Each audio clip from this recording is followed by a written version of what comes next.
I wanted to push back any videos I make on this bat-winged devil. I hate her after all. But she needs more mentioning from me, or rather she deserves it, and I hate to do it. Damn. I do want to talk about Remilia, but I really don't.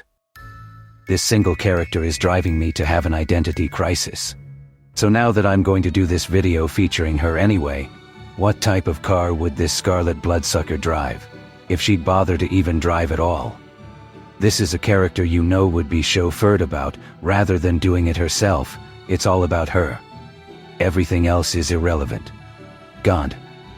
Already Remilia is pissing me off, given Remilia's type, which is a classy fair lady and leader to an important estate, leaves out all of the people's cars. We all know she'd have something ridiculously expensive, but the vehicle she'd own, if at all, would have to be of the last century. A car with chrome, wood, leather, many cylinders, a luxurious cruiser. Remilia Scarlet is a vampire, with a European-inspired design of Transylvania folklore. This leaves a few manufacturers. I don't think I'd look back to the 1800s. That's too far back for me to imagine anything Remilia would be behind the wheel of, or chauffeured with, not because she wouldn't have a vehicle of that period.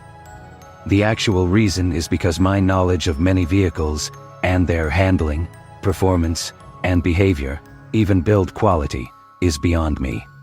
They are not on the roads anymore. I can't study them without going to a museum, or paging through a Wikipedia that's half correct or with no information whatsoever. If there is no information on the Wikipedia, why bother?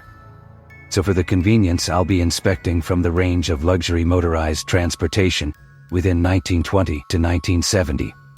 One of the iconic European luxury cars from that era would be the Rolls-Royce Phantom. It epitomized luxury, craftsmanship, and prestige, making it a favorite among high-class individuals.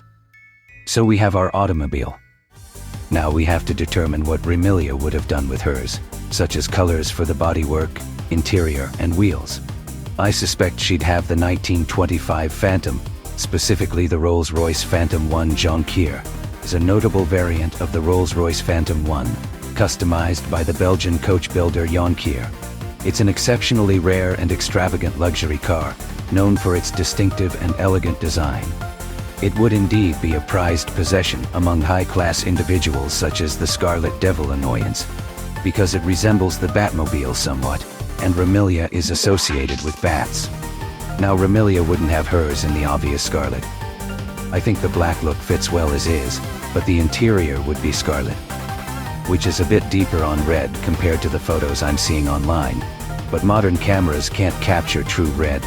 Maybe the red that those photos have might be the true shade of Scarlet I'm imagining after all. Now let's say Remilia does have this car. How can we be sure if she does?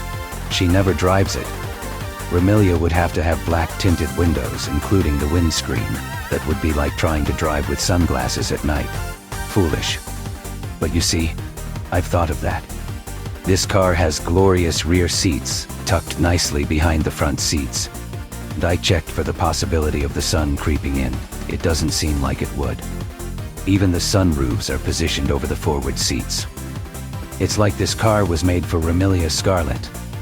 It's a weird video, I'm aware, but it bugs me how some gentle monk whom I know nothing of can own a Harley Davidson within one of the Toho games, even if it's not mainline. How dare she?